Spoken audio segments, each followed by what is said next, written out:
Great. So, my name is Tonimir, or shortened just to Tony. I work at the faculty and I head the Open Systems and Security Laboratory. And I would like to talk today about some things I saw some people, some startup companies and even my friends doing about how they sabotage themselves, how they simply don't help themselves. So, the first question is, why can't I learn from other people's mistakes? Do I really want to sabotage myself, or am I really that stubborn or dumb? Well, after a certain time I did something really intelligent and failed in the most epic way. That's definitely not for wider audiences. I asked my friend, okay, why did I do that? Everybody said it was a bad idea, and I still did it.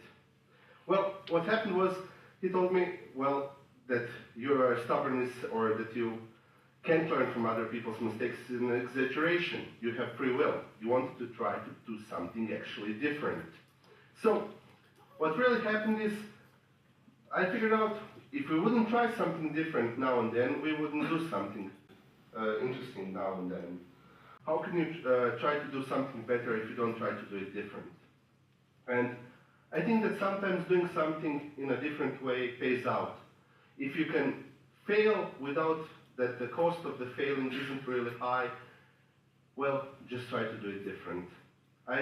In my course of my work, I did various things differently. I did some teaching things differently. Everybody said that's maybe a bad idea, stick with the old proven stuff. I didn't want to do that, and it proved to be great. I did some things in technology different, and I thought it was going to be a bad idea. Well, it was a good idea. So sometimes it pays not to do it how everybody else does it. Well, the other thing I do almost every day is procrastination. I have plenty of time. I can do it tomorrow. I don't need to do it today. It's a vicious cycle. I have a lot of time. I have a big deadline in, let's say, 2 weeks. And after that, guess what? 2.5 weeks, I procrastinate. Do anything else except the task I need to do. So what happens? 4 hours before the deadline, I get 4 liters of coffee and then nearly kill myself from stress doing the task. It really isn't the best choice, and I really try to reduce that, actually. But it actually frightens me how much I see this by my students. Most of my students are really, really hardcore procrastinators. Seriously. First year, I saw guys that couldn't leave their cell phone off, and they needed to be always on Facebook, always browsing something, and it was for a 20-minute task. So if you cannot keep your concentration for 20 minutes, it's like half of the year, like 50 students at all, then I think that's a really bad thing and something should be done about it. But I don't procrastinate by using Facebook much or Twitter or Reddit. I procrastinate in an interesting way. I'm guilty of something that is called playing with technology. So, I want to learn a new programming language in the most uncomfortable and awkward way possible. I like to choose a new Linux distro before I roll out. Well, I didn't never use it, but let's see how it works. Well, that has its ups and downs. It's good and it's bad, but, well, I don't think it's bad, because you always get a new tool, and new tools are better than no tools. So, why not? And this is also an interesting problem I see with startup companies. Most startup companies choose a new and hip, cool language because all the kids in Silicon Valley do it, so why shouldn't I do it? Well, that usually comes back with a vengeance and gives them more problems than it actually solves. And the third thing I saw is we are the worst estimators of time possible. I'm reading lots of scientific papers based on university education because I think I really fail at that. I'm not happy with the way I'm working. But when I read, they asked, in one study, I can't remember which one was it actually, they asked students, how long will it take you to write your diploma thesis? They said, on average, 33 days. Average was 55 days, and less than 10% of students managed to hit their deadline they set for themselves. So, our short activities seem long, and our long activities seem short. That's the paradox why we fail so much at estimating time. You can see this in IT companies for product rollouts. For instance, for game rollouts, you can see them pushing the deadlines further and further because they cannot figure out when they will push something out. This kills creativity. If you fail at estimating the activity of short times, of short activities, you will kill your creativity. For instance, just think of all your pet projects that you didn't do because you can do them tomorrow. Just think about hobbies you didn't do because you can start tomorrow. So that's not really a good thing. Still a little time here and there. Don't use Facebook that much. Don't procrastinate that much. And start doing something nice for a change. You can push a lot of activities into your schedule if you just simply try. Another problem I see is fake complexity. We really like to make our jobs difficult more than we need to. For instance, one thing I'm really interested about is over-engineering in IT startup companies. What they do, for instance, instead of creating a product, instead of solving one specific problem, what they do, they start solving another problem. For instance, I know a friend's company, they made a nice, interesting product, and I asked him 4 months into the project, what are they doing? He said that they're scaling their platform to handle 10 million users. I said, why? You're not Facebook, you don't need that. And he said, well, we're going to have 10 million users one day, well, might as well start scaling now. And I said, you're wasting your time. And what happened? He went from having a problem, which is pushing a product out of the door, he had multiple problems, plural, because he brought them on themselves. So that isn't really a great thing you can do, add complexity to add more jobs to already one problem that you have. For instance, the social network Twitter chose a wrong framework when they started. And guess what? Twitter is still here. They had a product, they created a product, and then after they solved some problems. Of course, one of the favorite quotes I know is from William of Ockham, who said, "It is in vain to do with more what can we do with fewer." It's a concept we use in science that is called the Occam's razor. Make it all as simple as possible.